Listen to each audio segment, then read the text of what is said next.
Hello. നമ്മുടെ ദുബായിലാണെന്നുണ്ടെങ്കിൽ, Dubai മാത്രമല്ല U എയിൽ മൊത്തത്തിലാണെന്നുണ്ടെങ്കിൽ ഹീറ്റ് കൂടിക്കൊണ്ടിരിക്കുകയാണ്. അപ്പം ഇനിയാണെന്നുണ്ടെങ്കിൽ ഹീറ്റ് സ്ട്രെസ് ഉണ്ടാകാൻ വേണ്ടിയുള്ള ചാൻസ് കൂടുതലാണ്. അപ്പം ഹീറ്റ് സ്ട്രെസ് എന്താണെന്നാണെന്നുണ്ടെങ്കിൽ പുതിയതായിട്ടുള്ള ആൾക്കാർക്കാണ്. നമ്മുടെ ബോഡി ആണെന്നുണ്ടെങ്കിൽ ഹീറ്റിനോട് മല്ലടിച്ചിട്ടാണെന്നുണ്ടെങ്കിൽ ബോഡി തണുപ്പിക്കാൻ വേണ്ടി നമ്മൾ ഫുള്ള് സ്വെറ്റി ചെയ്ത് പുറത്ത് കളയും. അപ്പം നമ്മുടെ ബോഡിയിൽ നിന്നാണെങ്കിൽ വാട്ടർ ലോസ് ഉണ്ടാകും, അതുപോലെ തന്നെ ഇലക്ട്രോലൈറ്റ് ലോസും ഉണ്ടാകും. അതിനുശേഷം നമ്മൾ ഇൻകേസ് ഇത് റീപ്ലേസ് ചെയ്യുന്നില്ല എന്നുണ്ടെങ്കിൽ ഇലക്ട്രോലൈറ്റ്സും വാട്ടറും നമ്മൾ റീപ്ലേസ് ചെയ്യാത്ത സമയത്ത് നമുക്കാണെന്നുണ്ടെങ്കിൽ ഉണ്ടാകുന്ന സിംറ്റംസ്, എയർലി സിംറ്റംസ് കുറച്ചേ ഉണ്ടാകത്തുള്ളൂ. പക്ഷെ കുറച്ച് കഴിഞ്ഞിട്ട് പിന്നെ അത് ആ ഒരു സിംറ്റംസ് നമ്മുടെ ഡെത്തിലോട്ട് വരെ നയിക്കാൻ പറ്റുന്ന കാര്യങ്ങളാണ്. എയർലി സിംറ്റംസ് എന്തൊക്കെയാണ്? ഡാർക്ക് ഫീവർ ഉണ്ടാകും, ഹെഡ് ഏക്ക് ഉണ്ടാകാം, ചെറിയ സിങ്കോപ്പ് തലകറക്കം പോലെ ഒക്കെ ഉണ്ടാകാം, അൺകോൺഷ്യസ്നെസ് ആയിട്ട് പോകുന്നതായിട്ട് തോന്നും.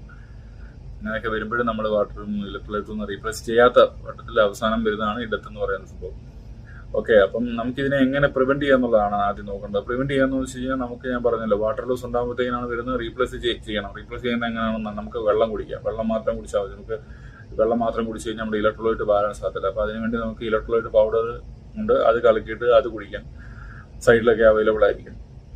അതുപോലെ എന്നുണ്ടെങ്കിൽ ഉള്ള സാധനമാണ് ലൈം വാട്ടർ കുടിക്കാം. അതിൻ്റെ അകത്ത് നമുക്ക് ഇലക്ട്രോലൈറ്റ്സ് ബാലൻസ് ചെയ്യാൻ പറ്റും. നമുക്ക് കോക്കനട്ട് വാട്ടർ കുടിക്കാം. പിന്നെ നമുക്ക് നമ്മുടെ വരുന്ന പഴമാണെന്നുണ്ടെങ്കിൽ നമുക്ക് ഓരോന്ന് രാവിലെ കഴിച്ച് കഴിഞ്ഞാൽ അതിൻ്റെ അകത്തുനിന്ന് പൊട്ടാസ്യം റീപ്ലേസ്മെന്റ് കിട്ടും. അതുപോലെ തന്നെ അവോയ്ഡ് ചെയ്യേണ്ടുള്ള കാര്യങ്ങളുണ്ട്. നമുക്കാണെങ്കിൽ കോഫി, ആൽക്കഹോൾ ഇതൊക്കെ ആണെന്നുണ്ടെങ്കിൽ നമ്മൾ എടുത്തു കഴിഞ്ഞാൽ വീണ്ടും ഡീഹൈഡ്രേഷൻ കൂടാനുള്ള ചാൻസ് കൂടുതലാണ്. അപ്പം അതൊക്കെ അവോയ്ഡ് ചെയ്യാൻ ശ്രമിക്കുക. അതുപോലെ തന്നെ പുറത്തിപ്പം പോകുമ്പോഴും ഒരു കുപ്പി വെള്ളം കൈ വെക്കുക. നിങ്ങൾക്ക് വെള്ളം കുടിക്കാൻ തോന്നുന്നില്ലെങ്കിൽ പോലും അരമണിക്കൂർ ഇടവിട്ട് വെള്ളം കുടിക്കുക. എപ്പോഴാണ് നിങ്ങൾ ഹീറ്റുമായിട്ട് കൂടുതലായിട്ട് ഇതിൽ കോണ്ടാക്ട് ഉള്ളവർ മാത്രം. ഇപ്പോൾ എ സിയിലൊക്കെ ഇരിക്കുന്നവർക്കാണെങ്കിൽ ഇടയ്ക്കിടയ്ക്ക് വെള്ളം കുടിക്കാൻ നിർബന്ധമില്ല. പക്ഷേ ഹീറ്റുമായിട്ട് പുറത്ത് പോയി നിൽക്കുന്നവർക്ക് ഹീറ്റ് സ്ട്രെസ് ഉണ്ടാകാതിരിക്കാൻ വേണ്ടിയാണെങ്കിൽ ഇടയ്ക്കിടയ്ക്ക് വെള്ളം കുടിക്കുന്നത് നല്ലതായിരിക്കും.